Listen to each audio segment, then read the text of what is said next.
તાપી જિલ્લાના વાલોડમાં ગુરુ શિષ્યના પવિત્ર સંબંધને લજવતી એક શરમજનક ઘટના સામે આવી છે। બુહારી ગામે ટ્યુશન ચલાવતો 36 વર્ષીય મોહમ્મદ અસવદ શેખે સગીરાની છેડતી કરી અને જાનથી મારી નાખવાની ધમકી આપી હતી। ફરિયાદ મળતા જ જિલ્લા પોલીસ વડા જે.એન. દેસાઈના આદેશથી તાપી પોલીસે ત્વરિત કાર્યવાહી કરી આરોપીને પોક્સો એક્ટ હેઠળ ધરપકડ કરી।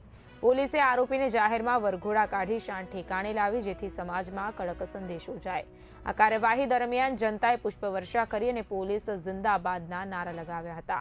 માહિતી મુજબ આરોપી છેલ્લા ઘણા સમયથી સગીરાને માનસિક ત્રાસ આપતો હતો અને વાત બહાર ન કહેવા માટે દબાણ કરતો હતો।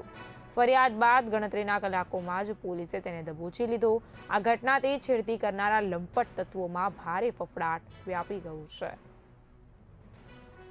વાલોડ પોલીસ સ્ટેશન ખાતે એક સગીર વયની દીકરી સાથે જાતીય અડપલા, જાતીય સતામણી તથા જાનથી મારી નાખવાની ધમકી તથા બળાત્કાર કરી તેનો પીછો કરવા સંદર્ભનો ગુનો વાલોડ પોલીસ સ્ટેશન ખાતે દાખલ કરવામાં આવેલ છે, જેમાં BNS તથા પોક્સો એક્ટની જુદી જુદી કલમ હેઠળ આ ગુનો દાખલ કરવામાં આવેલ છે। આ ગુનાને કામે આરોપી મોહમ્મદ અસવદ હૈદર શેખ, ઉંમર વર્ષ 35, રહેવાસી જીનફળિયું, તાલુકો વાલોડ, જિલ્લો તાપીની ધરપકડ કરવામાં આવેલ છે। આ કામે આરોપી ટ્યુશન ક્લાસીસ ચલાવે છે, જેમાં ધોરણ 10, 11 અને 12ના વિદ્યાર્થીઓ ટ્યુશને ભણવા માટે આવે છે।